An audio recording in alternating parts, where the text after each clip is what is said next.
स्वामी विवेकानंद। साल 1870 की एक ठंडी सुबह कोलकाता के एक प्रतिष्ठित परिवार में एक बालक जन्मा।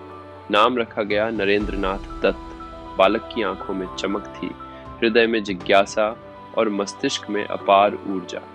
उनकी माता भुवनेश्वरी देवी, जो अत्यंत धार्मिक थीं, उन्हें रामायण और महाभारत की कहानियां सुनाती, जबकि उनके पिता विश्वनाथ दत्त, जो एक प्रसिद्ध वकील थे, उन्हें तर्क और न्याय की शिक्षा देते।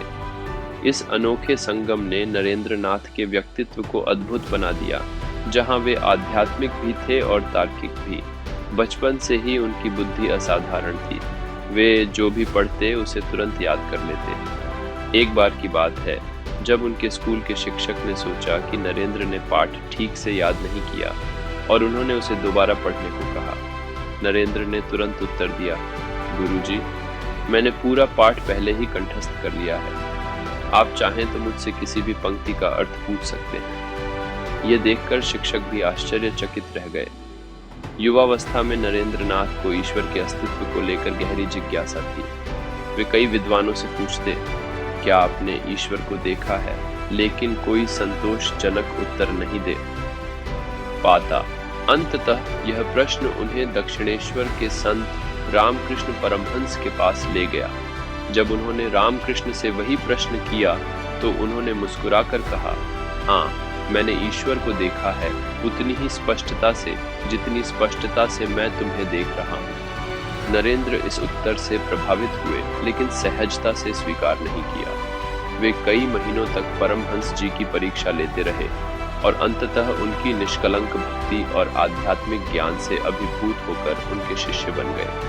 यहीं से उनकी आध्यात्मिक यात्रा आरंभ हुई।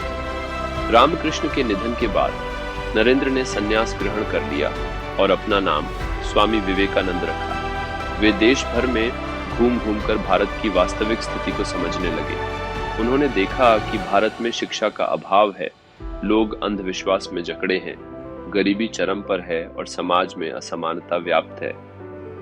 शिकागो भाषण, जब दुनिया ने सुनी भारत की आवाज। साल 1843 में अमेरिका के शिकागो में विश्व धर्म महासभा का आयोजन हुआ। विवेकानंद को भारत का प्रतिनिधित्व करने के लिए आमंत्रित किया गया। हालांकि उनके पास अमेरिका जाने के लिए पैसे नहीं थे, फिर भी उनके अनुयायियों और राजा अजित सिंह ने उनकी यात्रा के लिए सहयोग दिया। 11 सितंबर 1893 को जब विवेकानंद मंच पर पहुंचे तो वे कुछ क्षणों के लिए मौन रहे। फिर उन्होंने अपनी गहरी ओजस्वी वाणी में कहा, अमेरिका के भाइयों और बहनों। इतना कहते ही पूरा सभागार तालियों की गड़गड़ाहट से गूंज उठा। उन्होंने अपने भाषण में भारतीय वेदांत, सहिष्णुता और सभी धर्मों की एकता पर जोर दिया। उन्होंने कहा, जिस तरह विभिन्न नदियां अंततः समुद्र में मिलती हैं, उसी तरह सभी धर्म एक ही सत्य तक पहुंचते हैं।